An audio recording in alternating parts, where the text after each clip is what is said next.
you know, interviews are often part of the application process, so you'll have that opportunity to talk with faculty. You can sometimes request an interview ahead of time. I would say it's certainly my experience with the doctoral programs is that many of them do, once they get to a final list of students that they're considering for admission, they do have interviews. And the reason is it's a large investment in terms of resources. You know, we talked a little bit about stipends. If you're paying somebody $15,000 to $30,000 a year, the typical time of degree for a doctoral program, the short side, it's probably going to be 4 years. It could take as many as 7 or 8 years to finish a PhD program. So there's a large investment of resources, and the faculty in the program want to make sure that they have the right students entering the programs. They also want to make sure that the student feels that they've chosen the right place too. So if you have an opportunity, I would certainly encourage you to go for interviews. It's also a way to get a leg up in terms of making your application more competitive, because it puts a face behind some of the material that you've submitted in writing. But those visits are going to look different. It's going to look different than undergrad, where you were doing the tour around campus and doing all that. You know, it's just going to look different. It's going to have a different focus on it. I know we're getting short on time here, so I want to make sure that the part that we find that students have the greatest challenge with, and we wonder the importance of, is the essay. So, spell check your essay. Well, besides that, you know, no, I mean, honestly, people send them in with typos, with grammatical errors, with all of that, and it seems obvious, but it's amazing how often we'll get those, and they're just horrendous. So it's always a good idea to have someone read over for grammar and that type of thing, but not only that, but your voice as well. You don't want something to just be a generic sort of piece. You want you to come out there. You want something to set you apart from other people to come through in your essay. That's a great place to talk about your experience, about your passion for the field, all of that. No, I think that the two most important components of your graduate application are going to be the people that you choose to write your letters, and then also your admission essay. And we talked a little bit earlier about, particularly in doctoral programs, getting on the website and looking at papers and learning something about the faculty research in the programs that you're applying to. That really should come across in the essay. When you write that essay, you should really talk about what it is at that particular program that excites you and makes you want to come.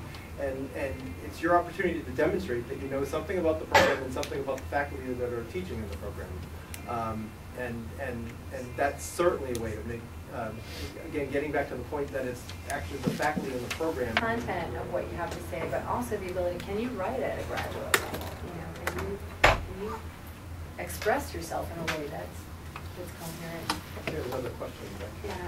Yeah, it's just back to the academic portion here, Record. Is there any way, given to difficulty the undergraduate institution you attend, or you know, grade inflation type things, undergraduate scholarship and stuff like that? Go ahead.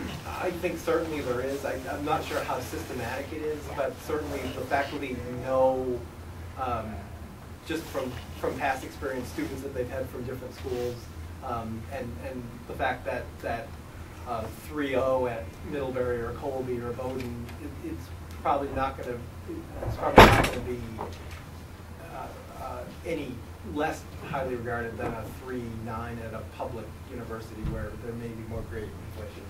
I don't think that it sort of makes its way into the mathematical rubric, but certainly as graduate applications, since we talked about looking at work experience and grades and letters of recommendation, it's sort of a subjective process, and applications are looked at a holistic level. So my experience is that where a student has done their undergraduate degree does make its way into that discussion too. Yeah, it kind of can't help but do that, you know, because faculty have their own experience, as you said, with the different people coming out of different programs, and just what it means for themselves with their own history with graduate education. And I think we had another question right here. Yeah, I just want to know how important are rankings, because when I'm an international student and when I apply to college in America, I just check the ranking and know like how the middle school job. But for grad school, like I have no idea because I heard it's pretty much program specific. So you cannot really say like a Harvard program will be better than a state school program. Right. Well, it gets back at the point I was making earlier, that even at smaller, unranked programs, you could have some of the foremost scholars in the world working at those particular institutions. So a lot of it really depends on where you want to do your research and who you want to do your research with. That being said, the National Research Council does do a ranking of research doctorate programs. They're in the process of doing another ranking right now that should be released in a year or two. And there are criteria they're using to rank, which has to do with the publication records of the faculty, the size of the program, how the program is regarded by faculty peers at other institutions.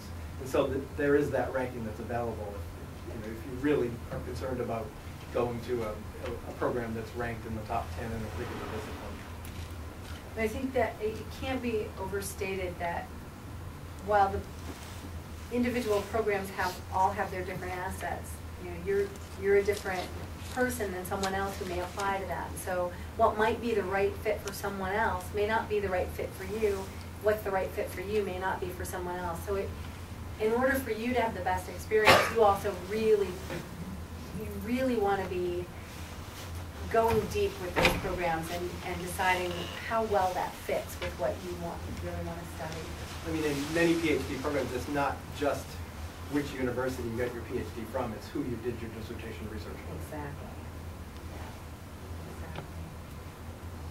So the program-specific materials, that just alludes to that sometimes beyond the testing, the letters of recommendation, the essay, all of that, there'll be some other additional, well, actually the essay is program-specific, so the question will depend upon the program. But there also is sometimes some other program materials. You'll want to know what they are and also where to send them. Because some, like at USM, everything related to your application comes to the grad admissions office. At UMaine, there's a body of it that goes to the grad school, and then there's other pieces that go directly to the program. So you'll want to do your homework and figure out what is it that you need to get for those things and where do you send them. And again, the grad admissions office can help you with that as well. Both graduate program websites, oftentimes if they have additional requirements, they'll be on their own websites. Yeah. Okay. Finally, we have a little section called Sealing the Deal.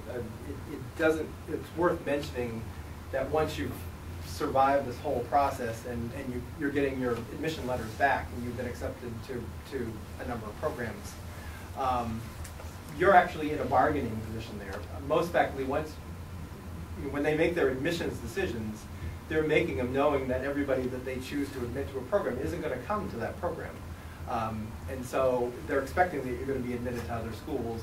So if you have any sort of bargaining power, that's the point at which you have the most power. That's an appropriate time to talk about things like financial support. How much will you be making for a stipend? How many years, if you're in a PhD program, will they guarantee your support? How many years of it will be in the form of a fellowship or a teaching assistantship or a research assistantship? Those are appropriate questions to ask at that point after you've received an admission letter. And it gives you some information by which to compare different programs that you may have been admitted to. Story? Yeah, I love the story. I love the story. We talked and we mentioned a little bit about interviewing earlier. One story I like to give sort of as a cap to this presentation is if you are invited to interview at a particular school or a number of schools, remember that you're on the interview from the time you leave home until the time you get back. I attended a applying to grad schools workshop at a conference I was at a couple of years ago, and the person giving the presentation talked about a student that had applied to a number of grad schools from his particular department, and he had already been successful in getting in at a number of them, but had been invited to this school out in the West, and he wasn't really all that interested in the school, but they were offering to fly him out for free, and it was a free trip, and he'd never been to the area, so he figured he would go out anyway. And flying out on the plane, he struck a conversation with a gentleman sitting next to him, and basically told him the same thing, that that he'd already been admitted to a number of schools and he wasn't really interested in this school, but he was going to take the trip and fly out. But when he reported to the department the next day to see the department chair, it turned out to be the person sitting next to him on the plane. So, given that, please remember, you never know who you're going to run into. It is a small world, and you are interviewing from the minute you leave home.